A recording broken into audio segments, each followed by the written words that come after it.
Shout out to Larry Elder for entering the belly of the beast. How's everybody doing? My name is Anthony Brian Logan, and today we got to talk about GOP presidential candidate Larry Elder going to the Breakfast Club radio show and giving an hour-long interview. Now, if you want to see the full and complete interview, I will link to it in the description box. If you're on IG, visit a link in the bio, go to the corresponding article on the website. It'll be there in full for you. I'm going to talk about a piece of the actual interview and Larry Elder in general, going to the Breakfast Club, and just about Larry and the GOP. And of course, being a black male conservative, as the elephant in the room must be addressed. Now, here is Larry Elder. Larry Elder is 71 years old, looks fantastic. I met him a few times. An amazing person, great sense of humor, really smart, knows a lot of numbers and statistics. So when you're having a debate or any kind of discussion with Larry Elder and you're talking about facts and figures, it's kind of hard to get beyond what he's saying, okay? But people want to come with the whole emotion thing, and it gets really weird, which is what kind of happened here on the Breakfast Club. And before I go any further into it, let's go ahead and roll this short clip. I will link to the clip, and as I said, the full video in the description box. But without further ado, let's go ahead and roll it. Would do wrong, Larry. Okay, let's skip back a little bit. Let me ask you a question. What do white people do wrong, Larry Elder? So the host, Charlemagne, is asking Larry Elder, hey, what do white people do wrong? Now, a little bit of context. Larry Elder just got done talking about the black family and how we have a 75% single parent household rate compared to a 25% single parent household rate in 1960. And how if you come from a fatherless household, you have a higher chance of being in poverty, being incarcerated, mental illness, becoming a violent criminal, all kind of stuff. All those things exponentially rise when you have a fatherless household, and the black community leads in fatherlessness. Okay, that's how the whole interview opened. He also said that the white family was at an 8% single parent household rate in 1960, and now they're 25%. So they went up 3x, the same as we did in the black community. But Charlemagne is not really trying to address the numbers and the real statistics. It's like, well, what do white people do wrong? Totally ignore everything he said and just wants to lead with that question right there. So let's see what the response is. What do you mean, what do white people do? I'm not worried about white people. I'm worried about what's going on with us. But if there's systemic racism in this country, which we know it is. No, I don't say there is. You say there is. I don't believe that. Oh, you don't believe there's No, there racism? used to be, obviously. Tell me what you think the number one systemic example of systemic racism is in America. Oh, man, there's so many. Just give me the most important one you think. At the top of mind, I'd probably maybe say mass incarceration. Maybe. Really? During the Great Depression, when 50% of black adults were unemployed, you didn't have this kind of mass incarceration. It's the breakdown of the family. There's I'm not going to. I agree with the family part. I'm a black man. You could tell when Larry asked him that question about the issue that is on his mind, systemic racism. Give me one issue. He was having a hard time. He wasn't really going to be able to come up with anything. He just made something up randomly because that's a talking point that people can just say and they're normally never challenged. So then when he was challenged, he was kind of fishing. And who is the father to his children, and I'm Right. a happily married black man to a black woman. So I'm never going to argue with that part, you know, but I just feel like everything is black with you. Black is wrong. Black people do this and black people do that. And when I ask you what white people do wrong, you said you're not worried about white people at all. I'm talking about the damage, disproportionate damage going on in the black community. For example, look at these smash and grabs that are taking place in Los Angeles, where I live. There's a suburb called Glendale where at a mall recently, a mob of 30 to 40 people, they had masks on, but one guy got popped. He was a black. And I think most of those who were doing this were black.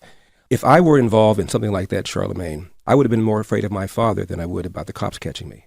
These kids are afraid of neither. They don't have a father in the home. Cops are demoralized. They're pulling back. Their manpower is short. This ain't nothing but the truth. And I might stop it a little bit here and there because I don't know how the Breakfast Club is with copyright, but this ain't nothing but the truth. You could tell there's some editing going on, but again, I will link to the full unedited, or mostly unedited version of this. It's like an hour plus long. I will link to that in the box so you can see everything in full without my commentary and with minimal editing. And as a result, you tell a bad guy you're less likely to be caught, convicted, incarcerated, crime goes up. They may be criminals, but they're not stupid. When you say, what do white people do? I mean, this is a country that has struggled mightily to get over its historic racism. There was a civil war. There was a big civil rights movement. This is the only majority white country that's ever elected a black president, let alone reelected a black president. Now, right here, this is why I love Larry Elder so much, because he's going to get into statistics, facts, figures, numbers, things you cannot refute. You can approach things with an emotional argument, get into your feelings or whatnot, but you cannot refute actual physical hardcore data, facts, numbers. What Jay-Z, men lie, women lie, numbers don't. The three biggest cities in America are New York, Chicago, LA. They all have black mayors, even though no city has a majority of black population. The president of Harvard is a black female. Martin Luther King in 1966, Charlemagne, gave an interview to the BBC. This is 2 years after the Civil Rights Act of 64 got passed. And he said, I'm amazed at how many positive changes there have been in America in the last 2 years. Why, if things keep going like this, we could have a black president in about 40 years' time. Do the math. Right on cue, Barack Obama elected 2008. Right on cue. Absolutely right on cue. And I remember that time very well. At the time my granddad was still living, he died like during the campaign cycle. He died in 2007 and Obama got elected in 2008. And granddad he was like, it's going to be Hillary because there's no way you're going to have a black man become the president of this country. He just couldn't believe it. Of course, my granddad was born in the 30s during a time of actual racism, real racism in way deep South Virginia. I'm talking about Danville, Old Plantation area. All right. Where you actually had real racism. He came from that. So it's like, there's no way. But right on cue, it happened. And now we act as if Barack Obama never even got elected. And we're still talking about systemic racism. It's not fair. It's wrong. And you're discouraging black people from working hard. 1990. Okay. Mr. Elder, quick. So that. I mean, I watched some of this before, and that was a really weird cut. What you have is Teslyn Figaro off the side of the screen, like on a monitor. She's not actually in the studio. This is the same person who had the debate with Vivek Ramaswamy on the same show. Question. Let's just remove the word racism, since that seems to be a word that triggers, a conversation down the water hole. Let's just focus on the word system. Okay. You mentioned that the system was the one that discouraged. And again, we have no problem with agreeing that the family, the black family, should certainly has some room for some improvement. But let's just focus on system. So the question is, you said that the system. That was a cut. That was an edit. He was like, room for improvement, for real. And then she was like, well, let's not go down that water hole. Let's just focus on this right here. Again, you got to watch the full thing because there's some little sneaky edits that you might not be able to catch if you hadn't seen it previously. Encouraged black women to be single mothers, correct? I said the welfare state, yes. The welfare, the system. So who's in charge of the system? Who was in charge of the system? Well, it was Democrats that passed it. And who were Democrats? Were they black or white at that time? Well, at the time, majority of black people were Democrats, as the majority of black people are Democrats now. Not the voters. I'm talking about the system. Remember, the main idea is the word system. So she's trying to set him up to say what she wants to say. Look, if you just want to ask Larry Elder if white people are the problem and white people did it, just ask it. But really, see, the answer to that question would be, well, look, we petitioned them to do this. We wanted this. Martin Luther King is not a white person. He was out there fighting for it. Now, he kind of regretted what he was doing a little bit later. He told Harry Belafonte that he may be integrating his people into a burning house, but that's a different story. And I digress. The whole point is that that's what the whole movement was about. Black folks, white folks working together for this. We wanted it. And the things that came about afterward, like the welfare state, all of that, we embraced. So rather than trying to blame the white man, look into the mirror and take personal accountability for your actions or lack thereof. Who was in charge of the system at the time? The Democrats at the time, the system. I'm just going to Charlemagne's point about white or black. Was it white Democrats in charge of the system or black Democrats in charge of the system? Well, if you're prepared to say that Lyndon Johnson did this viciously with an intent to destroy the black family, I disagree. He did it with the best of intentions. And if you look at the New York Times, which is left wing, the Washington Post, which is left wing, they cheered all of this. Right. They did. They sure did. And you know what else? I'm gonna say I got a hot take just randomly, not even related to the civil rights movement. But in 1994, crime bill, 93, 94 crime bill written by Joe Biden. All the black community wanted that because I remember that time. I was alive during that time. I was 10 years old, 1994. I remember what was happening in the black community at that time. You know, I had an uncle that died in 1990 from HIV/AIDS, but he was involved in the drug game. I remember a lot of the shooting, the killing, and whatnot going on as a result of crack and all the other drugs that were in the community. I mean, the murders that are going on right now in some of the urban inner city areas are nothing compared to what they were in the late 80s and early 90s from the drug wars. It was nothing compared to that. It was off the charts. It was crazy. So when the crime bill came around, we were clamoring for it. We wanted it. And the result was you got guys getting 40 years in the penitentiary for a little bit of crack cocaine. You see what I'm saying? That's the reality.